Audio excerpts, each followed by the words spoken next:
The snow had turned to mud beneath the trample of boots and wagon wheels, but the wind still bit like a whip. A crowd had gathered near the outpost barn, drawn by the same thing that always brought them here this time of year: debt, desperation, and spectacle. Annabel stood in a worn grey dress that clung to her like frost, the hem damp and heavy. Her hands were clasped tightly in front of her, but they shook all the same. She didn't lift her eyes, not even when her name was called. One widow, age 19, strong back, good with mending, no dependents, starting at $10. The auctioneer's voice rang out clear, casual, as if he were listing off a mule. Her brother-in-law, Curtis Blaine, stood just off to the side, arms folded, face split in a crooked grin. He had drunk through her husband's savings in less than a year, and when there was nothing left but the girl herself, he claimed her as his to sell. No one had stopped him. Not the mayor, not the preacher, not the midwife who looked away when Annabel passed her with downcast eyes. $10. Who'll give me 10, 9, 8? A voice laughed. She looks like she'd faint if you raised your voice. $5, the auctioneer shouted. Come now, she's got teeth and a name. Who's feeling charitable? The crowd murmured, some snickering, others simply staring. A woman whispered, she was always too soft. Shame about her husband, but she's got no fire in her. Annabel stood still as she had practiced. No tears, no flinching, just the silence of a girl who had learned that noise invited cruelty. She counted her breaths and listened for the sound of boots moving on. Then the crowd fell quiet. It was not the kind of silence that crept in softly. It cracked like thunder. Heads turned. Curtis shifted nervously.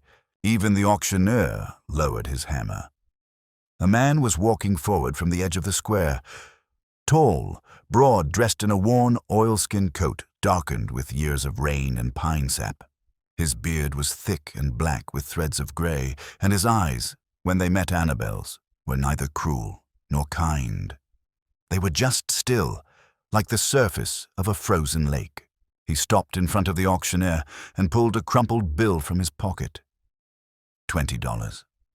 More than any of them expected. No words were exchanged. The paper changed hands. Curtis opened his mouth, but said nothing. No one dared speak. The man turned to Annabel. He did not offer his hand. He did not smile.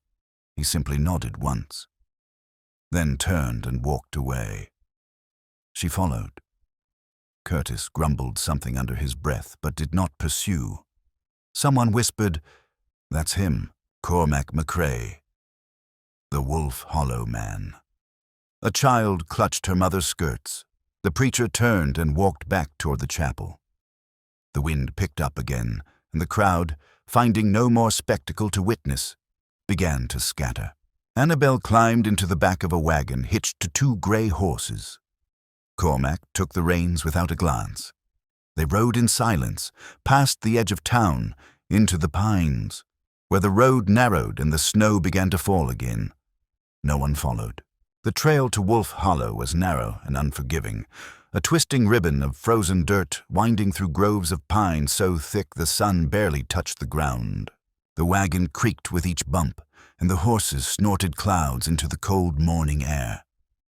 Annabel sat still, her hands folded tight in her lap, knuckles white from gripping the edge of the seat.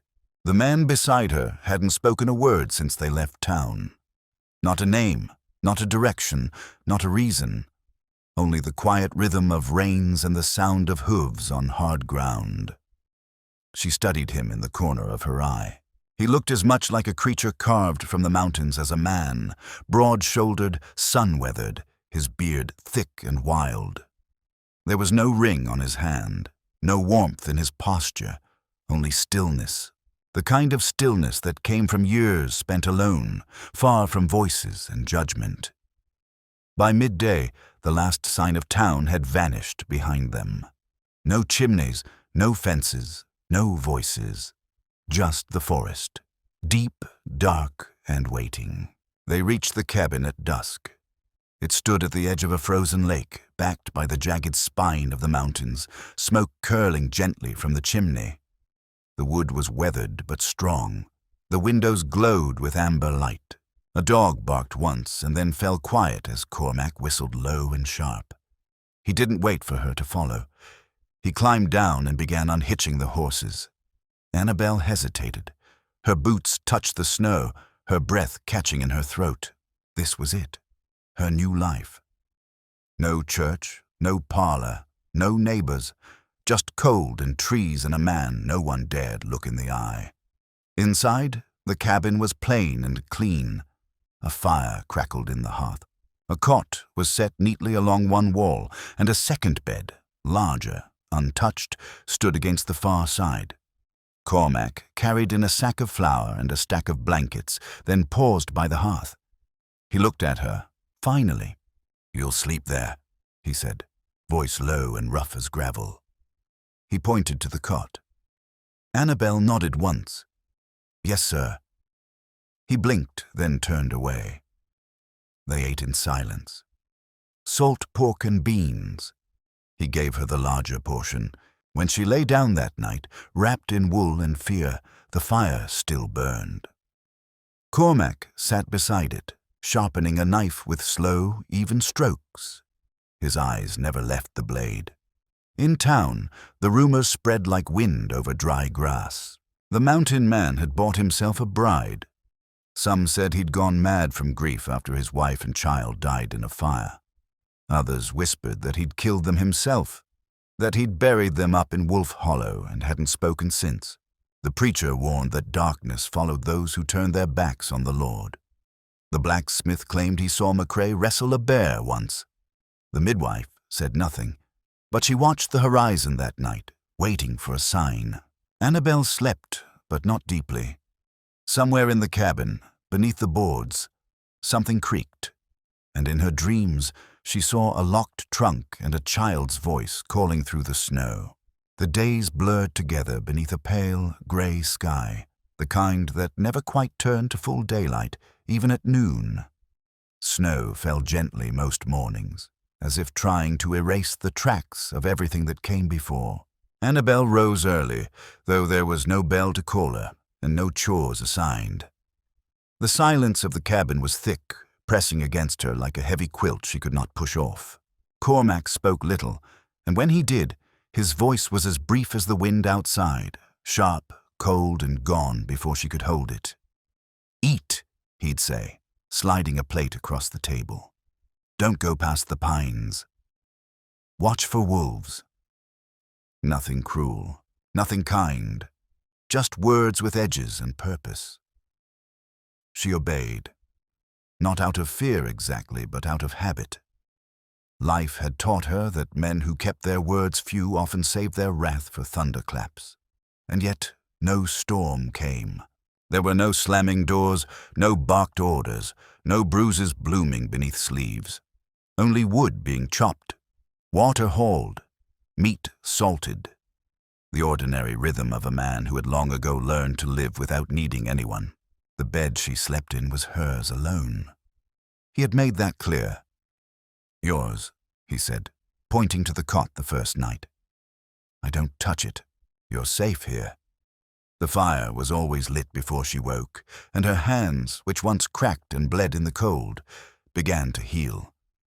Cormac had brought her wool socks one morning without a word, just set them on the end of her cot and returned to splitting logs. She watched him through the frost-webbed window, his breath rising in clouds, each swing of the axe measured and final. The cabin was small, but built with care. He had carved shelves into the walls and hung bundles of dried herbs from the beams. A row of books lined one ledge, thick, old ones with names she didn't recognize. There was a rifle above the mantel and a tin box of letters tied in string, which he never opened. But it was the trunk that drew her gaze most. It sat under the far window, half buried beneath an old quilt. One evening, as she swept the floor, she bent to dust around it. "Leave it," he said without looking up from the fire. Her broom froze in place. It's not for opening. Not now. Not ever. His tone held no threat. It was something colder, final, buried. She nodded and swept around it.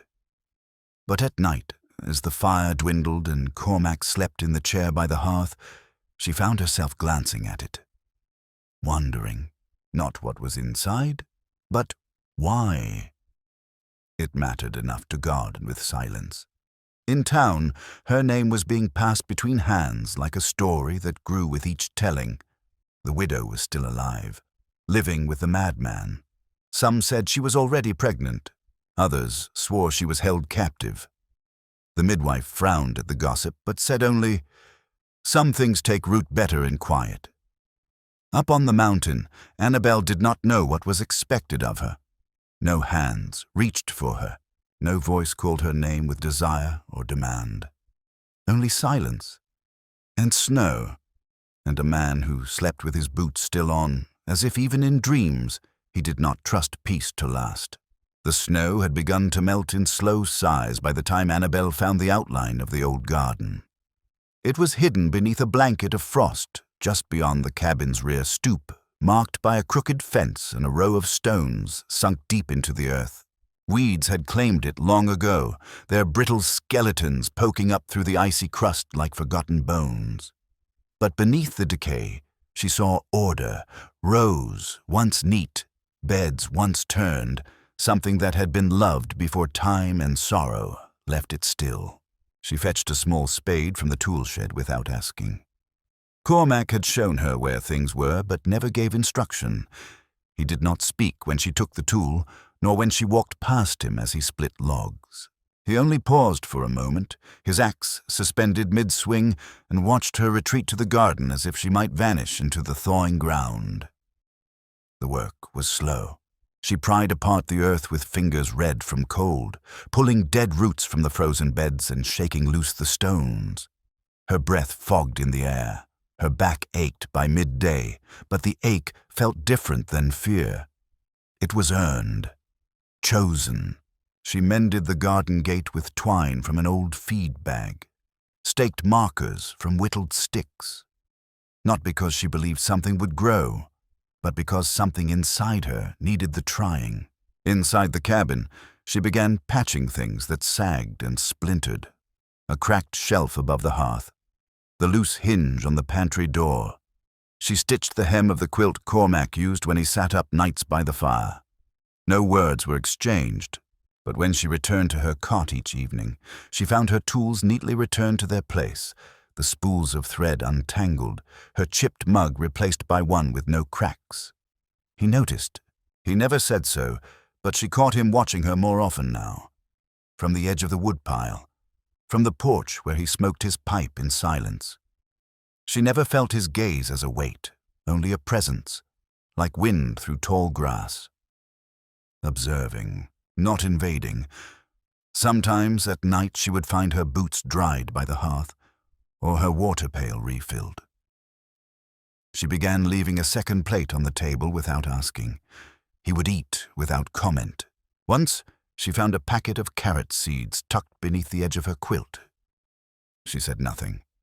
Planted them the next morning. There was still cold between them, but it was not the bitter kind that wounds.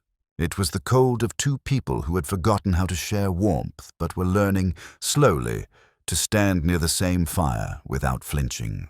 In the evenings, when the sky turned to lavender and the pines whispered in the wind, she would sit on the step and look out over the garden.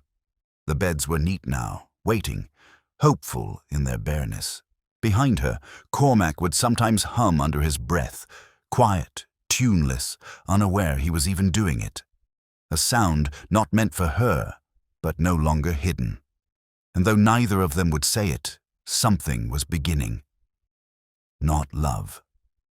Not yet, but the faint, green stirring of something under the ice. Something worth tending. The road to town felt longer than it had a month ago. The snow had softened into slush, but the cold remained in the shadows of the trees, clinging to the ruts in the earth and the backs of her boots. Annabel drove the wagon carefully, Cormac's old gelding plodding along with a steady rhythm. He had shown her how to hold the reins, where to pick up grain, how to ask for credit without drawing too much attention. Still, she felt the weight of eyes long before she crossed the edge of town.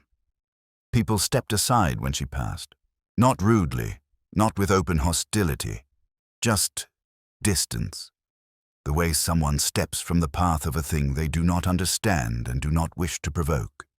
Her name followed her in murmurs: the widow, the bride, the girl in the cabin. At the general store, Mr. Cartwright greeted her with a strained smile and made change with hands that didn't shake, but didn't linger either. The butcher handed her the wrapped pork with eyes that didn't quite meet hers. A child stared at her openly, then was quickly pulled away by his mother, who whispered something and crossed herself. They didn't ask about her. They asked about him. That man really talk to you, or does he just grunt like they say? He got you living in that burned-out place with the ghosts and bones? I heard he keeps a grave under his floor. One man chuckled, half drunk in the mid-morning light. You wait, sweetheart. The last woman he brought up there didn't come down till we buried her. Annabel said nothing. She paid for her sugar and coffee and wrapped the sack in oilcloth against the misting rain. But her hands trembled, and she held her tongue tighter than she had since the day of the auction. She didn't speak until she saw Miss Carline outside the apothecary, pulling a shawl tighter around her shoulders. The midwife was older than most women in town, her hair braided down her back like a girl's, her eyes sharp and kind beneath heavy lids. She saw Annabel and raised a hand without hesitation. "You're looking stronger," she said, her voice warm as spring light. "Cabin suits you." Annabel nodded. "Thank you, ma'am." Miss Carline glanced around, then leaned a little closer. "They say things, you know. Always have. Folks fear what they don't know. Makes them feel safer to believe a man's a beast than to admit they turned their backs on him when he needed them most." Annabel hesitated. "Did they?" The midwife looked toward the hills. "That man saved me once. Storm caught me on the trail back from a birth.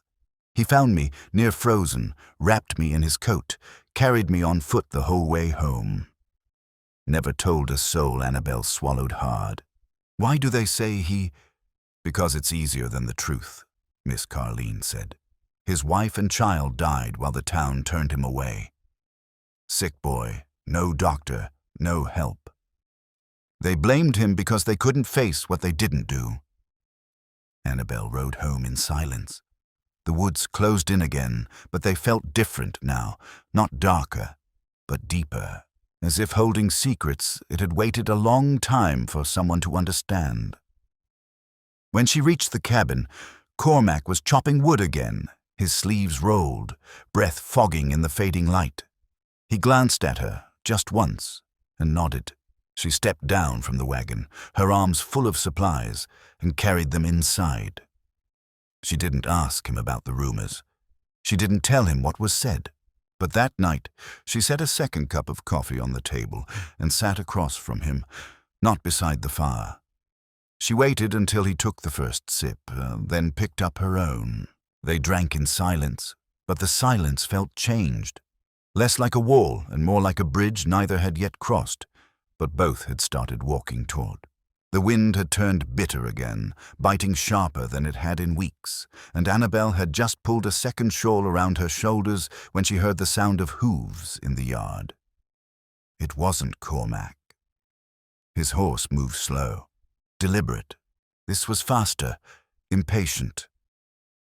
The dog barked once before falling silent, ears pinned, tail low. Annabel stepped to the window, her breath fogging the glass just as the rider dismounted. He wore a tan coat too clean for mountain trails, boots polished to a shine, and a hat tipped low over eyes that scanned the cabin like a man surveying property, not a home.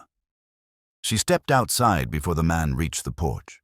"You're Annabel, then," he said, voice clipped, nasal, the kind that carried signatures and consequences. Pretty little thing to be hidden up in these hills. She stiffened, but kept her voice even. "Can I help you, sir?" He smiled, but it never reached his eyes. "Government Land Office. Name's Silas Greer. I've been sent to clean up a few irregular claims in this region. Squatters, mostly. Seems Mr. Cormac McCrae's name came up." "Mr. McCrae's lived here for over a decade," she said. "Built this place himself." "That may be," Greer replied, pulling papers from his satchel with a snap. "But according to our records, there's no formal deed.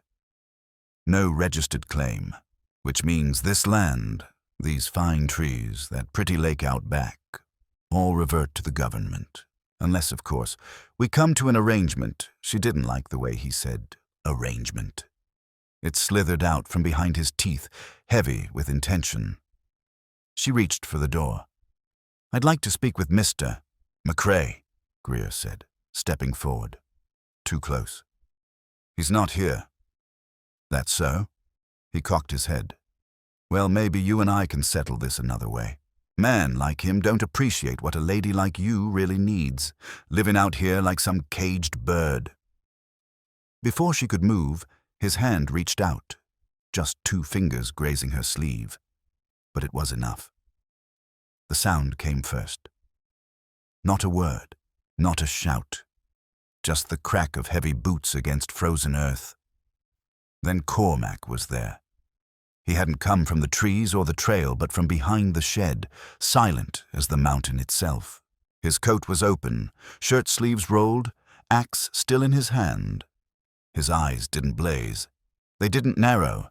They simply fixed on Greer with a cold that made the air seem warm. Greer turned, smirking. "Ah, the man himself." He didn't finish the sentence.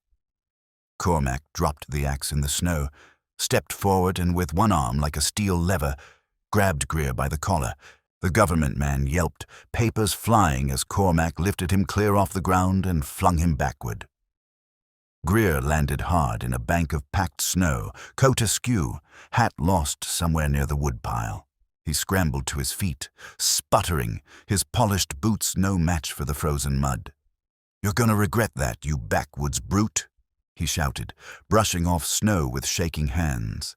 "You'll lose everything. I'll be back with papers, with men." Cormac stepped forward once more, and Greer stopped talking. He mounted his horse with no grace and kicked it hard, galloping away without looking back. The silence returned. The dog whined softly, then sat. Cormac retrieved his axe without a word. Annabelle stared at him, her pulse still racing. "Didn't hurt you?" he asked quietly, still facing away. "No," she said, her voice steadier than she expected. He nodded once and returned to the woodpile. The snowbank remained, shaped like the shadow of a man who had come to take what wasn't his and learned too late that some places cannot be bought. That night she placed a second log on the fire without being asked. He poured 2 cups instead of 1. And though no one spoke of what happened, the warmth between them grew, not from gratitude, but from something harder to name. Something earned, something fierce. The woodshed was half rotted along the eastern wall, where snow melt crept in every spring and warped the floorboards to a soft swell. Annabelle had gone in for kindling, her fingers stiff in her gloves, the light dim through the warped slats. She moved carefully, mindful of splinters and nails, when her boot caught on something beneath an overturned crate. It slid slightly, revealing the corner of a tattered canvas pouch. Curiosity overrode caution.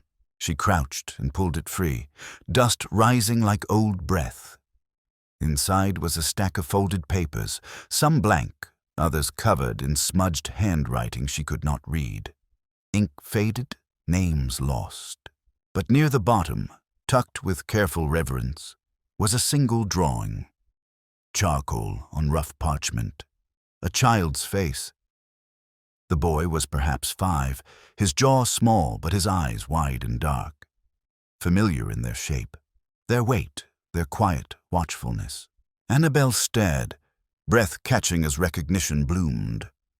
She had seen those eyes in the mirror above the wash basin, in the glint of firelight off the blade of an axe, in the way Cormac watched the tree line at dusk, always waiting, always remembering.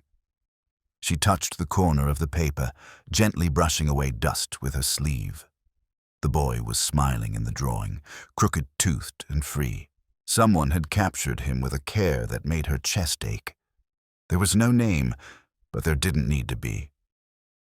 She took the drawing inside, tucking it between the folds of her coat. Cormac was out beyond the ridge-splitting logs, his silhouette sharp against the late afternoon light. She knew without knowing why that she should not ask, should not mention where she had found it. But she also knew it did not belong to the cold. It did not deserve to be buried in the dark. That evening, as the fire crackled low, she placed the portrait on the mantel. No announcement, no ceremony, just the soft click of the frame resting against the wood. Cormac returned shortly after, his boots heavy with mud, his coat dusted with pine bark.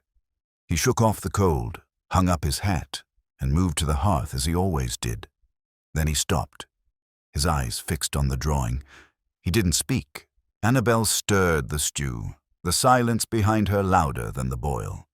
She didn't turn, she didn't ask. Cormac stood there for a long while. He didn't reach for the frame, didn't move it, didn't accuse or demand.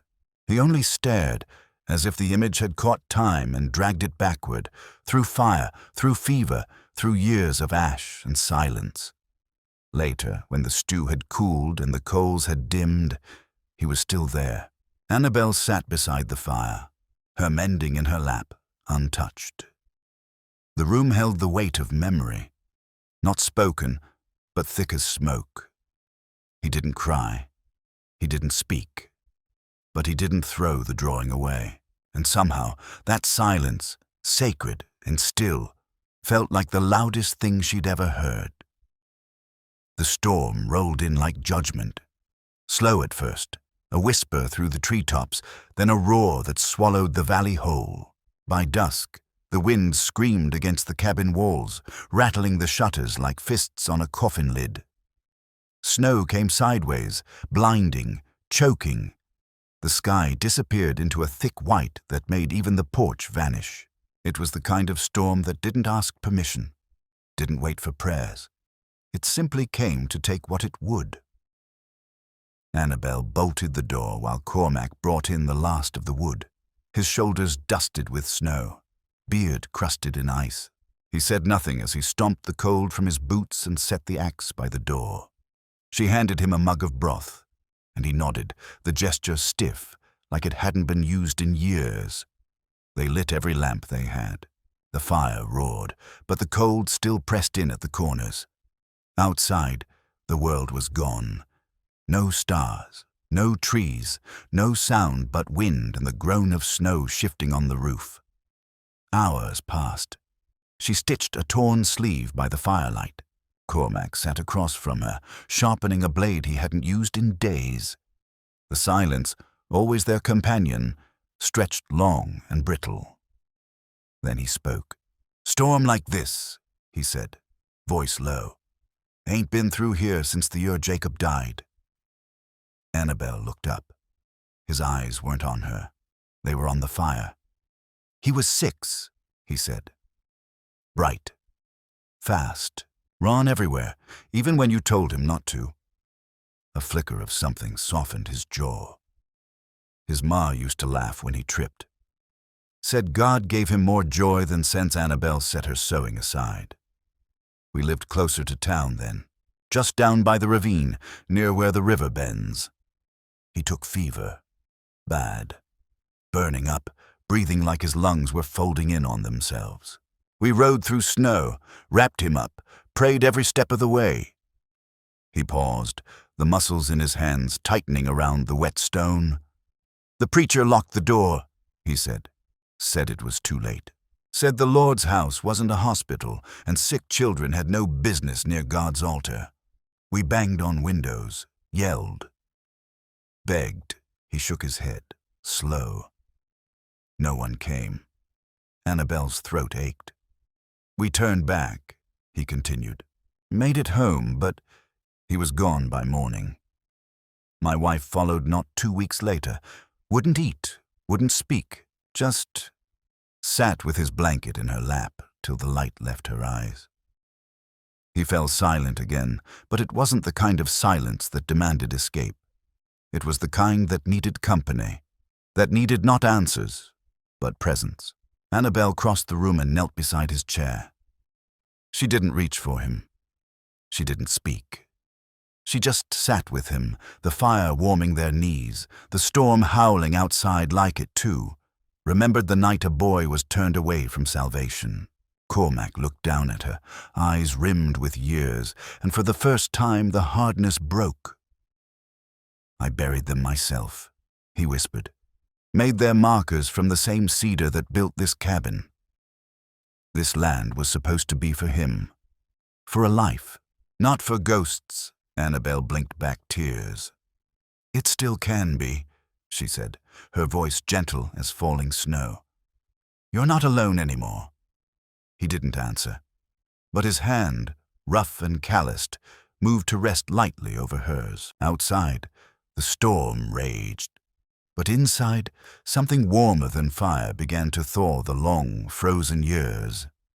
It was while searching for linens in the tall cedar cabinet, one drawer sticking stubbornly from years of swollen wood, that Annabel found the box.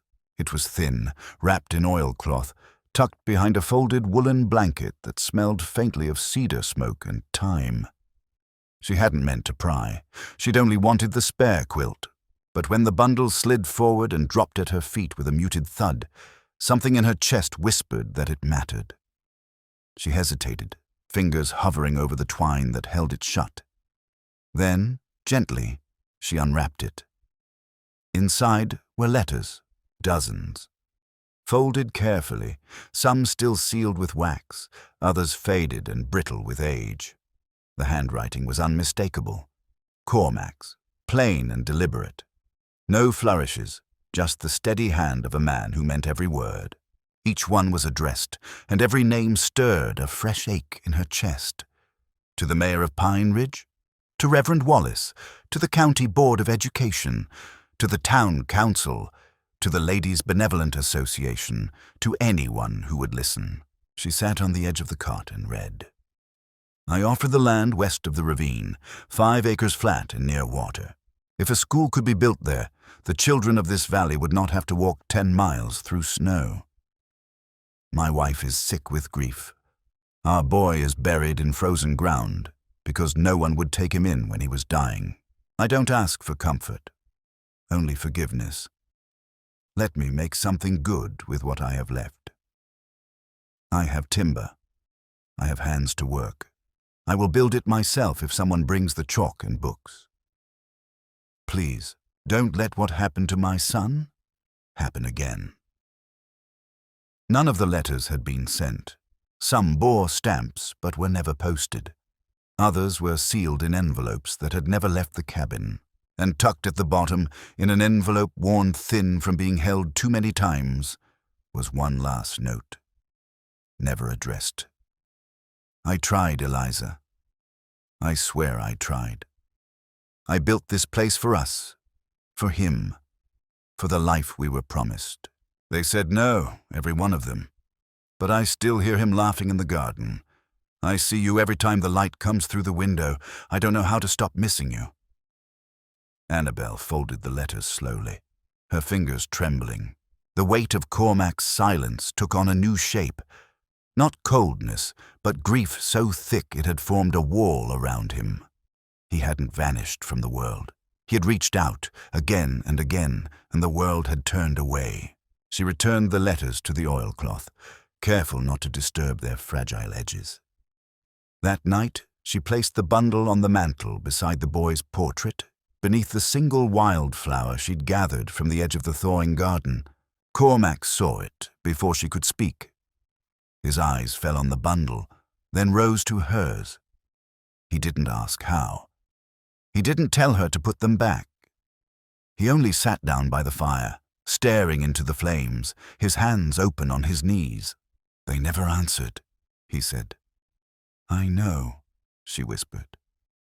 He nodded, a slow motion like a tree bending under years of snow. Then, after a long silence, he said, "But you did."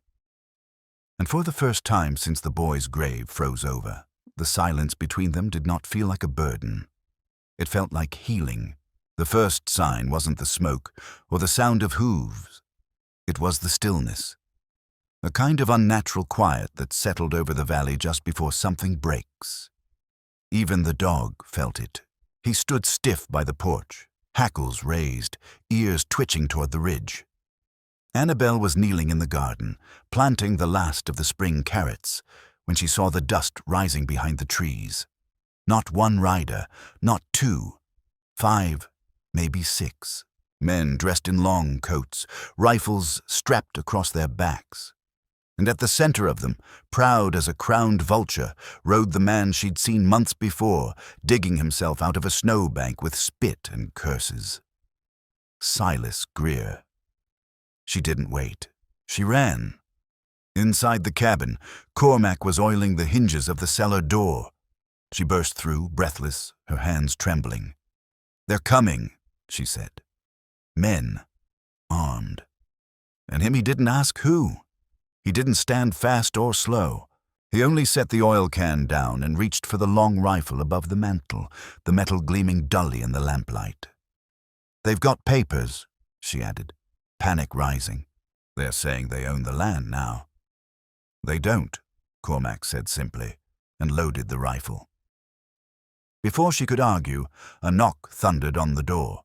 No courtesy in it, just the demand of someone who'd never been told no. She moved back as Cormac opened it, not wide, just enough to face them. Greer sat on his horse, smirking like a man who'd already written the ending. "Well now," Greer drawled, holding up a folded document like a preacher with a Bible. "Turns out I was right after all. This land's government property. You're trespassing, and I've got men here who aim to see it cleared." Cormac said nothing. The wind stirred his coat. Greer's smile twitched. "Got a mining company looking to blast through that rock for silver. Railroad needs the flat ground to lay track. This little patch of paradise? Just a bump in progress." Behind him, the men shifted, hands near triggers. Annabelle saw one chewing a matchstick, another tapping the stock of his rifle like it itched to be used. "You've got till sundown," Greer said. "Then we start burning." The door closed, not slammed. Just closed. That night, as clouds gathered low and heavy over the valley, Miss Carleen arrived at the cabin with her shawl soaked through and her boots muddy to the knee. "I heard them in town," she said, setting down her lantern. "They're saying Greer bought out the council. The mayor's too scared to intervene. The preacher said it's not his fight." Annabelle stood near the fire, clutching her arms. "What do we do?" Miss Carleen looked at Cormac.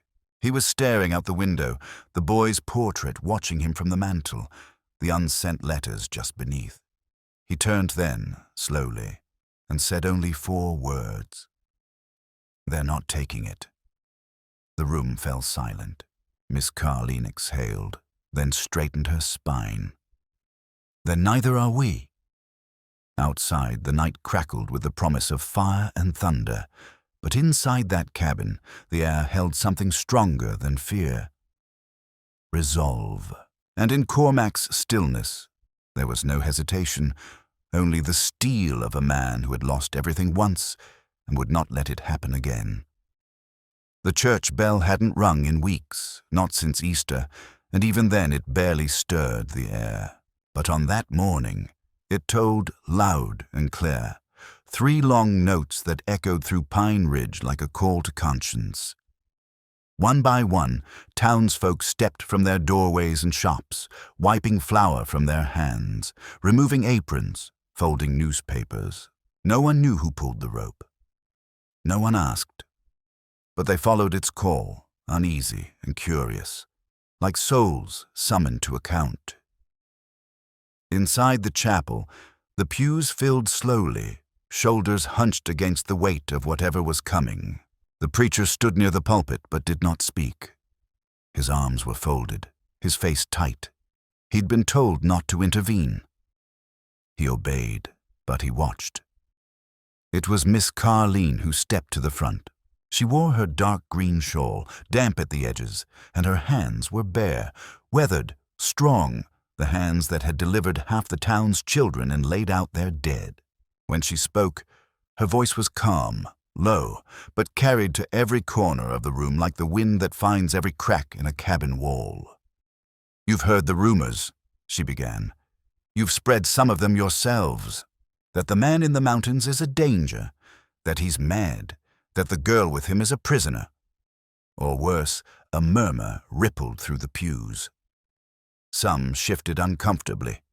Others straightened, indignant.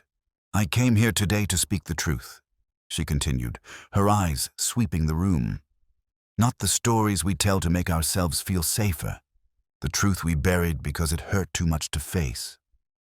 She told them about the night the fever took little Jacob McCrae, how Cormac rode into town with his dying son, begging for help, how the preacher wouldn't open the doors, how no doctor came, how the boy died and the town turned their backs, not just on a man, but on decency itself. Gasps and whispers echoed. Some faces paled, others bowed.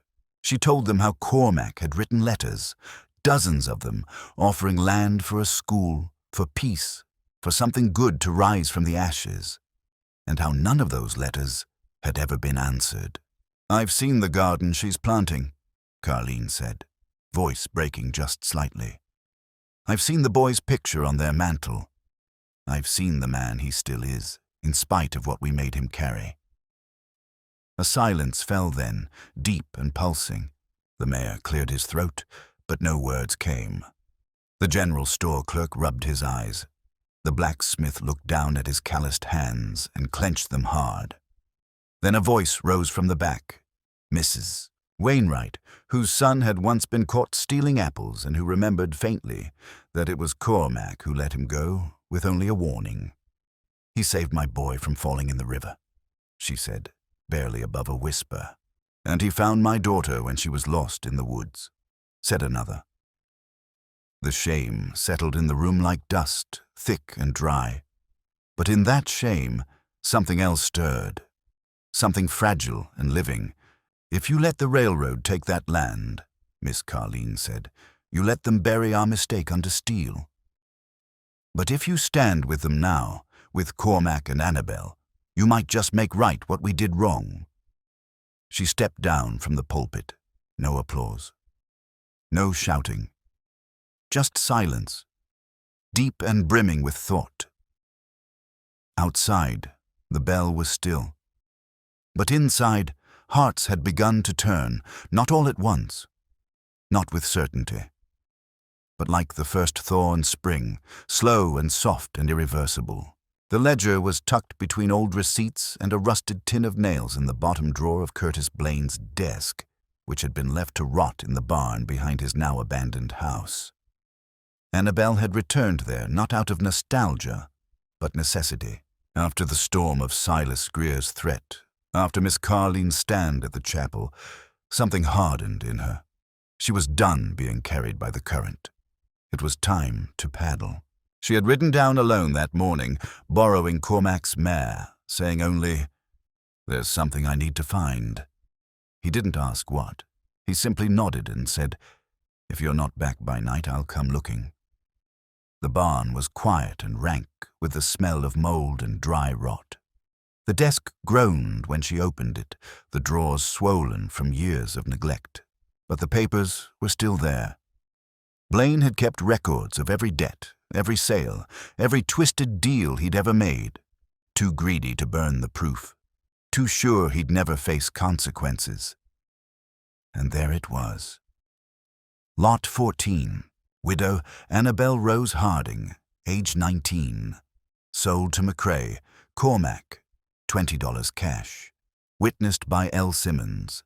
Filed without affidavit. The lines were written in blotchy ink, but clear. No mention of her consent. No legal basis for sale. A transaction made as if she were a parcel of land, not a living soul. She rode back hard, her heart thudding louder than the hooves beneath her. When she handed the paper to Cormac, he read it once, jaw tight, then folded it carefully and slid it into his coat. "I'm going with you," he said. They rode into town together just after midday. Folks watched them from windows and porches, the silence shifting. It wasn't suspicion this time. It was something else. Waiting, listening. They dismounted at the marshal's office. The door creaked open before they even knocked. Marshal Denning was a tired man with deep lines around his eyes, but when he saw the paper Cormac laid on his desk, something sharpened in his gaze. "Where'd you get this?" "Curtis kept records," Annabelle said. "He thought he owned me. Now I want the law to say otherwise." The marshal read it again. "You were sold," he muttered, "like stock." She nodded. "I want it on the record that it was illegal, that I wasn't his to sell." Denning leaned back, scratching his jaw. This changes things. By evening, the mayor had been summoned. Miss Carline arrived without being asked. The schoolteacher came too, and the blacksmith. A crowd gathered in the square as word spread. Annabelle stood beside Cormac on the church steps, the folded ledger in her hand. No speech, no drama, just truth, held up for all to see. A woman in the crowd said aloud, "She was sold like cattle, and we all let it happen." And another answered, "Not anymore." Even the preacher, pale beneath his collar, said nothing this time. The town didn't erupt. It shifted, slowly, like earth adjusting beneath old roots. Faces that once looked away now turned toward her, toward them. Cormac stood still as stone beside her, but she felt his hand brush lightly against hers. Not to claim, to stand with. And as the sun dipped behind the chapel cross, the light caught the gold lettering of the ledger's cover. Property book, Pine Ridge Auction House. Only now it bore new meaning. The proof of wrong done, and the beginning of setting it right. The town of Pine Ridge, once bound by silence and winter, now buzzed with a low hum of tension. The kind that made people speak in whispers, even in daylight, that filled the spaces between shop doors and hitching posts with half-truths and wary glances. It began the morning after the auction ledger was read aloud on the chapel steps. What should have been a clean break, the truth laid bare, the shame acknowledged, had instead cracked the town down its center. The preacher was the first to push back. He stood before his congregation with spine stiff and voice raised. "The Lord sees order," he declared, "not rebellion." That man in the mountains rejected the church and now brings his bitterness to our doorstep. And that woman, she was sold, yes, but she went willingly. Don't let sentiment blind you to rebellion dressed up as virtue. Some nodded. Others folded their arms. Then came the bribes. Silas Greer returned not with fire and guns this time, but with money and handshakes. He visited the mayor under cover of night, handed the banker a sealed envelope, whispered promises into the ears of merchants and landowners. "Think of the progress," he said. "Think of a real station, real freight, real wealth. That land's not worth one family's stubborn pride." A few men listened, a few pockets opened. But not all. The schoolteacher, Miss Eleonora Beach, placed a notice in the general store window the next morning. "If the McCrae land becomes school ground, I'll teach every child who walks through the door. For free, if I must. Let the past be planted into something that grows." She stood with Annabelle on the boardwalk later that afternoon, her gloved hand holding tight to hers.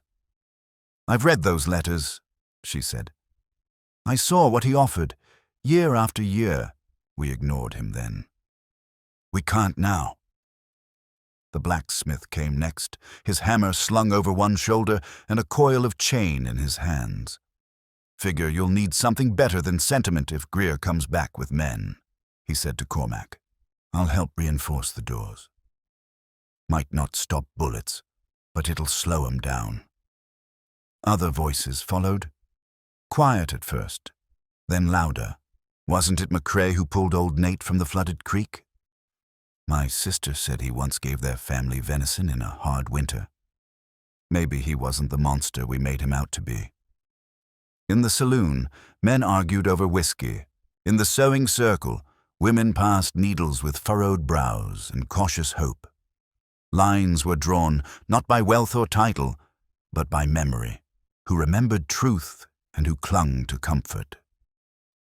Annabelle walked through the streets with her head held high. Children waved at her now. A few women nodded. Some men still scowled, but they no longer whispered behind her back. They looked her in the eye, and that, she knew, meant something had changed. At the cabin, Cormac repaired the gate. Miss Carleen brought dried herbs and stayed to talk. The school teacher measured space for desks, and inside the hearth, flames burned steady.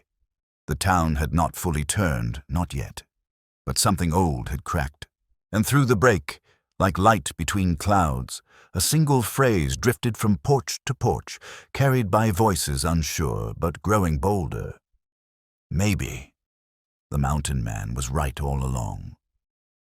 The sun hung high in the sky, casting sharp shadows on the dry grass of the churchyard. No clouds, no wind, just the still, breathless kind of day that held its own judgment. The townspeople gathered slowly, uncertain whether they came as witnesses or jurors, drawn by the gravity of what had been set in motion. The pews had been dragged outside, benches placed in rough rows facing the wooden steps of the chapel, where the preacher now stood back, arms crossed, unwilling to preside but unable to turn away. At the center stood Marshal Denning, sleeves rolled, starred dull in the sunlight, face drawn with the weight of authority he hadn't expected to bear this way. To one side, Silas Greer leaned against a post, smug and composed in a pressed coat, a paper clutched in his fist like a weapon. To the other, Cormac stood silent, broad-shouldered and still, his hat pulled low against the glare, and beside him, Annabelle. She wore no finery, no veil, just a blue calico dress and her own hard-earned composure. When the marshal called her name, she stepped forward, voice clear enough to cut through dust and doubt. "I was sold without consent," she began, lifting the folded auction ledger for all to see, "by a man who had no right to claim me. This proves it. No affidavit, no legal standing, just ink and greed," murmurs passed through the crowd. Greer rolled his eyes. She turned toward him. "That man," she said, pointing, "came to our home with hired guns and false claims. He threatened to burn it. Said he had bought it fair, but I ask, who did he pay, and who forged the deed?" That's when Miss Carleen stepped forward, holding a second paper. "This," she said, "was hidden inside the baseboard of the old bedroom beneath a floorboard. Written by Eliza McCrae in her own hand, witnessed by me the day before her son took fever. A will, gasps rippled through the churchyard." The preacher turned pale. She left the land not to Cormac alone, but to the people of Pine Ridge, on one condition: that it be used for good, for children, for learning, for peace. Denning read the will aloud, his voice heavy with the finality of law. Greer tried to interrupt, but the marshal cut him off with a single raised hand. A blacksmith stepped forward next, eyes burning. "I was offered money to say I'd seen Cormac steal timber from the town line. I refused. Then the school teacher. I was offered more. To say he threatened me. I refused too, piece by piece. The case against Cormac unraveled. The bribes, the lies, the silence the town had wrapped itself in like a shroud, exposed one thread at a time." Greer's face turned red with fury. "This is nonsense. The land is valuable. This isn't about morality. It's about what's legal." But it was too late. The people had heard enough. Annabel turned to the crowd. This land was paid for, with a boy's life, with a woman's grief, with years of silence, and now, finally, with the truth. It belongs to what's left of their memory, and to what we choose to build next. Cormac hadn't spoken once, but when she finished, he stepped forward, placed his calloused hand on the will, and looked out across the yard. He didn't need words. His silence had become its own testimony. And in that silence, the town found its verdict. Not in the voice of the marshal or the stroke of a pen, but in the shifting of feet as people stepped forward, not away. For the first time, they stood beside him. The silence that followed the reading of the will was long and heavy, like the air before a lightning strike. No one moved. Even the birds seemed to pause in the trees above the churchyard, as if nature itself held its breath. Greer stood still on the edge of the crowd, his mouth twisted into something between disbelief and contempt. The paper he held, his so-called deed, fluttered slightly in the wind, forgotten in his hand. Then, slowly, the sound of feet stepping forward began. First the schoolteacher, then Miss Carleen, then the blacksmith, who crossed his arms and stared Greer down like he was measuring a beam for splinters. One by one, others followed. No words, just presence. Greer's smirk faltered. "You're making a mistake," he said, his voice breaking the tension like a knife through glass. "You think this is justice. You think this land belongs to you now. You fools don't know what you're giving up." No one answered. Annabel stood tall beside Cormac, her face pale but unwavering. Cormac didn't flinch. He hadn't said a word the whole time. He didn't need to. His silence was stronger than any threat. That was when Greer snapped. With a sudden, jerking motion, he reached beneath his coat. A shout rang out. Someone screamed, and metal flashed in the sunlight. His revolver rose, quick and desperate, aimed not at Cormac, but at Annabel. Cormac moved before anyone else could. He stepped in front of her, swift and sure, his body a shield, his arms spread wide.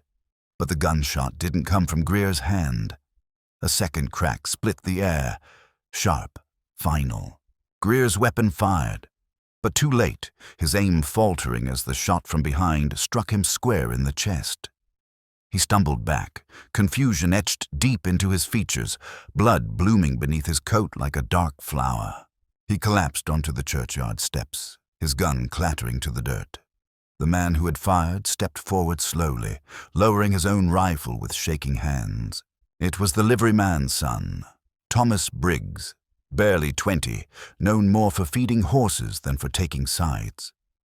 His eyes were wide, his face pale. But his aim had been true.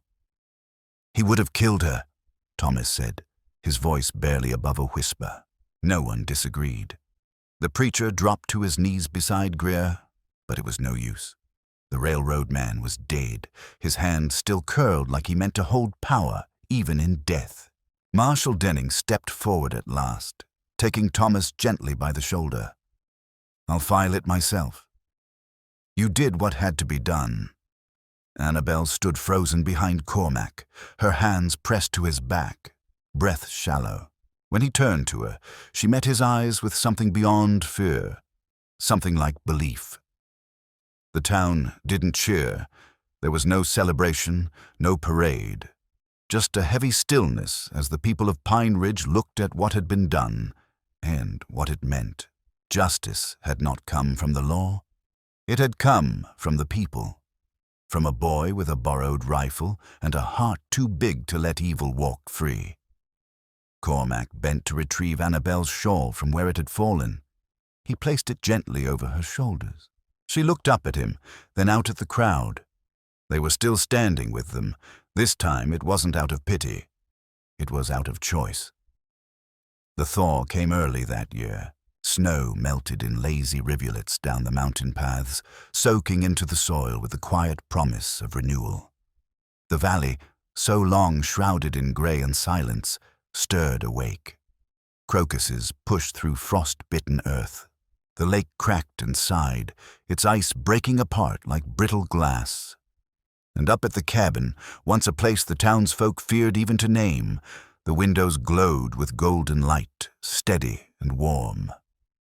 Cormac stood before the trunk for a long time.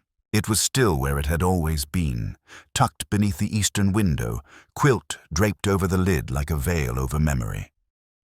Annabel watched from across the room, her hands dusted with flour, the scent of bread thick in the air.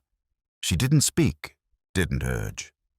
She knew some doors had to be opened in their own time. Cormac knelt. The key, long kept in a tin above the mantel, slipped easily into the lock. The click was soft, but it echoed like thunder in the cabin's stillness. He lifted the lid. Inside were small things, lovingly packed, untouched by years. A wooden horse, hand-carved, worn at the edges. A baby blanket with faded stitching, JM, the thread nearly lost to time. Sketches drawn in a child's uncertain hand. Mountains, trees, a crooked sun, and always a figure with broad shoulders standing beside a smaller one, hand in hand. Cormac picked up one of the drawings, his thumb tracing the lines. Annabel crossed the room and knelt beside him, her eyes welling with tears she did not shed. He looked at her. He used to draw like he was building a world, he said quietly. Said he was going to make his own town one day, a place where nobody got left out. She touched the blanket, her fingers brushing the soft cotton. Maybe we can help finish it, she said. The next day, the children came, not all at once, but in twos and threes, drawn by curiosity and the kind of stories that pass through small towns like wind through grass. Annabel greeted them with lemonade and slices of early rhubarb tart. Cormac brought out the toys from the trunk and placed them gently on a wool blanket in the yard. He showed them how to hold a whittling knife safely, how to sand wood smooth, how to spot deer tracks in the pine. They didn't fear him. They laughed when he showed them how to toss pine cones for distance and cheered when he caught a frog with one hand and let it go just as quick. He never raised his voice, never forced a smile, but it came naturally now, slow and soft at the corners of his mouth. Annabel planted seeds in the garden while the children played. Beans, squash, sweet peas along the fence. The beds, once bare and brittle, were rich with promise. She tied twine for the climbing vines and scattered crushed eggshells to keep the pests away. When the sun began to set, she stood back and looked at what they had made. The cabin was no longer just a place to survive. It had become a place to gather. Inside, the blanket from the trunk now lay across the back of the rocking chair. The sketches were pinned to the wall, tiny windows into a boy's lost world. And in the warmth of the hearth, with laughter echoing from the yard, Cormac sat beside Annabel, his hand resting gently over hers. He didn't speak. He didn't have to. The morning sun stretched long across the valley, casting gold over the thawed earth and setting the frost-kissed grass aglow. The sky was cloudless, the kind of blue that only comes after a long winter, the kind that feels earned. Birds had returned to the branches. Bees moved clumsily among the early blossoms. The cabin stood like a sentinel of quiet joy, its windows open to the breeze, curtains fluttering with the rhythm of new life. Annabel was kneeling in the garden, her hands deep in the soil, when she paused, pressing a palm to her belly with a stillness that wasn't from fatigue. She closed her eyes and felt it again. A flutter, faint as the wing of a moth, but certain, a promise just beneath the surface, waiting to grow. She stood slowly, brushing dirt from her hands, and turned to see Cormac mending the fence where a winter storm had broken a rail. His coat hung on a post. His sleeves were rolled. She could see the curve of his shoulder, strong and steady as ever, and the lines in his face, softened now by months of peace and a new kind of hope. She crossed the yard toward him, her steps light. "Cormac," she said, her voice barely above the rustle of wind in the pines. He looked up, eyes shaded by his brow, and straightened when he saw her expression. "I need to tell you something," she said, placing his calloused hand over her middle. "We're not alone anymore." He didn't speak, not right away. His thumb moved gently, slowly over the fabric of her dress, then his eyes lifted to hers, shocked, awed, softened in a way she'd never seen before.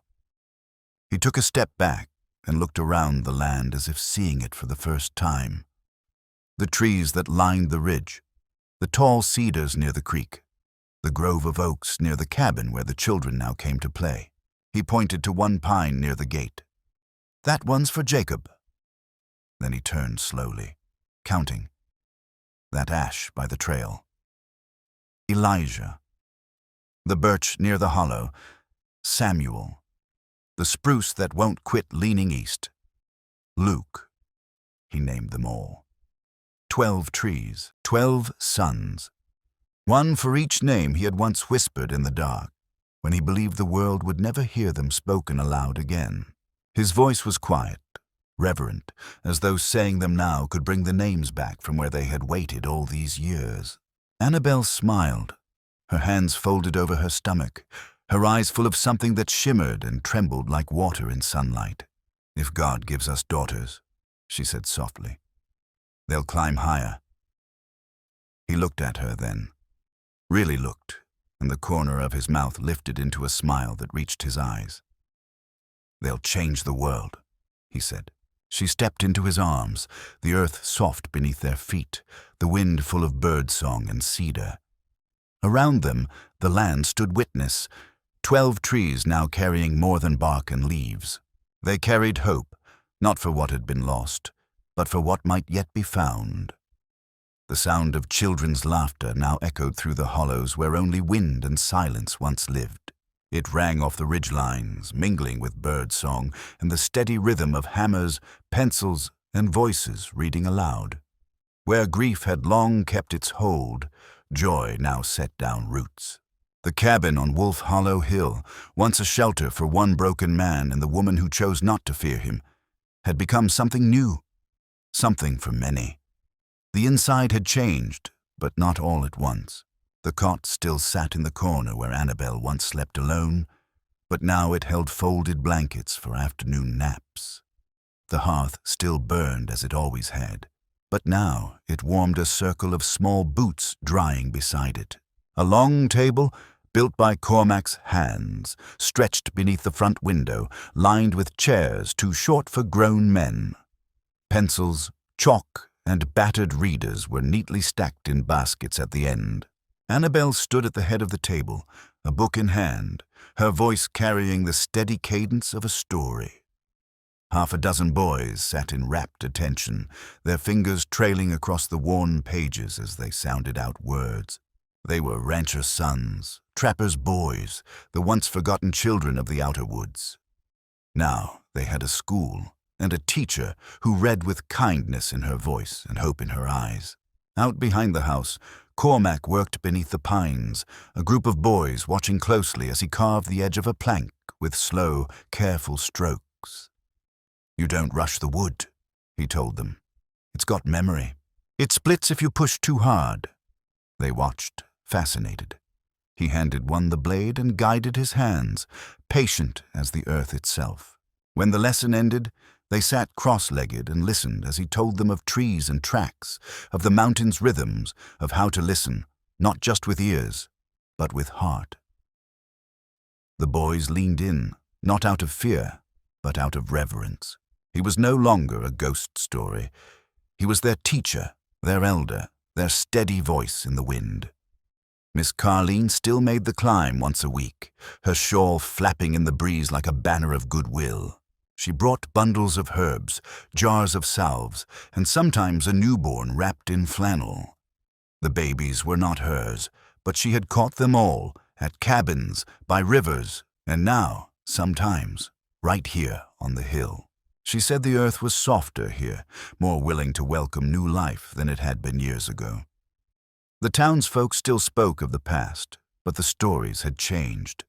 No longer whispered warnings, but tales of redemption. They pointed to the hill and said, "That's where the school is." Or, "Go ask Cormac, he'll know what to do." Children who once crossed the road when they saw him now ran toward him, eager for stories, for lessons, for the next whittling project. Annabel hung a bell from the porch beam, soft-toned silver, the kind that rang clear on cool mornings. Each day it summoned not fear, but beginning. The garden bloomed in full, vines thick and flowers bold, tended by little hands under Annabel's guidance. A small sign now stood by the gate, carved into cedar. Wolf Hollow Schoolhouse. All welcome. And above it, 12 trees stood tall in a crescent behind the cabin, each bearing a name carved carefully into bark. Names once dreamed in silence, names now spoken with joy. The mountain no longer wept. It sang,